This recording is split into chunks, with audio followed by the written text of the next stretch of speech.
بسم اللہ الرحمن الرحیم نحمدہ ونصلی علی رسولہ الکریم اما بعد۔ اسلام میں جھوٹ بولنا منع کیا گیا ہے۔ مسلمان جھوٹ نہیں بولتا۔ جھوٹ بہت ہی خراب چیز ہے، اس لیے شریعت نے بالکل منع کر دیا، جھوٹ مت بولو۔ اور منافقوں کی صفت ہے جھوٹ بولنا، مومن کی صفت نہیں۔ لیکن کچھ ایسی جگہ ہیں جس میں سے دو کی بات کرتا ہوں کہ اگر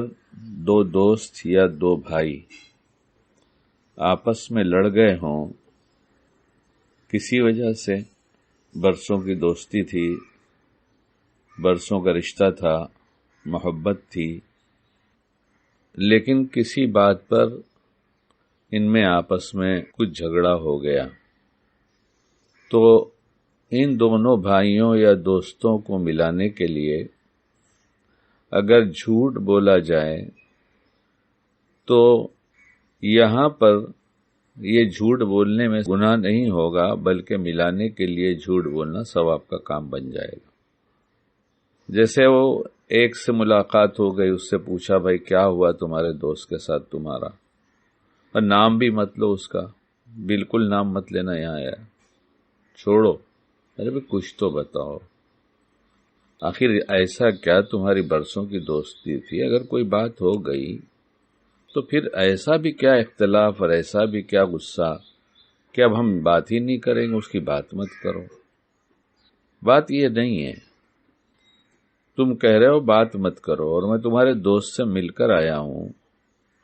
وہ تمہاری ہی بات کر رہا ہے اور یہ کہہ رہا ہے کہ میرا اتنا اچھا دوست،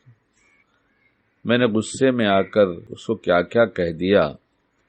مجھے سب ایسی باتیں نہیں کہنی چاہیے تھی، میں جب سے اتنا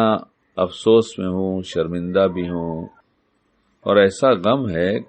کہ میرا دوست مجھ سے بچھڑ گیا، مجھے کھانا نہیں اچھا لگ رہا ہے، میں تو آج صبح میں ناشتہ بھی نہیں کیا ہوں، کیسے کھاؤں، میرا دوست مجھ سے جدا ہو گیا اور میری وجہ سے جدا ہوا ہے، میں خاموش ہو جاتا، آگے بات نہ بڑھاتا تو کیوں ایسا ہوتا، بس بھائی تم دعا کر دو میرا دوست مجھے واپس مل جائے اور میری دوستی پھر پکی ہو جائے، وہ کسی صورت سے راضی ہو جائے، بس میں تو یہ چاہتا ہوں تم ہی کوئی تدبیر کر دو۔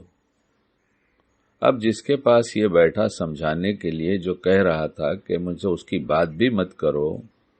اب اس کے دل میں جگہ ہو جائے گی یا نہیں ہو جائے گی؟ یقیناً ہو جائے گی کہ میں تو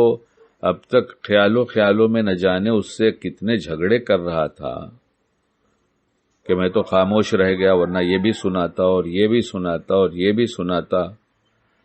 اور میں اس سے جھگڑے کر رہا تھا، اور کوئی مجھے سمجھانے آیا تو میں یہ کہہ رہا ہوں کہ اس کا تذکرہ بھی مت کرو،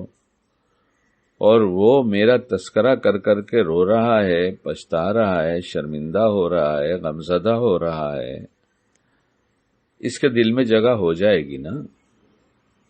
حالانکہ وہاں ایسا کچھ بھی نہیں تھا، جیسے یہ غصے میں ہے ویسے وہ غصے میں۔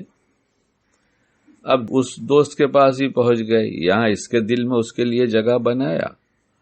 اور اس دوست کے پاس پہنچ گئے، اور وہاں پہنچ کر اس سے بھی اسی انداز کی بات کیا، نتیجے میں وہ بھی پسیج گیا، اس کو بھی بڑا خیال ہوا کہ میں نے کیا سوچا، ابھی بتاؤ میرے لیے کیسی حالت بنا لیا ہے اس نے۔ اس لیے دونوں کو ملانے کا، دونوں کے دل میں جگہ ہو جائے گی، اور پھر یہ میڈیٹر جو ہے، جو یہاں وہاں کر رہا ہے محبت میں ملانے کے لیے، کہ جدا رہنا، غصے میں رہنا، خفا رہنا، اس سے اچھا ہے مل جانا اور اپنی غلطیوں کا اعتراف کر لینا اور ایک دوسرے کے پھر دوست بن جانا۔ ایسی جگہ جھوٹ بہت پسند کیا گیا ہے۔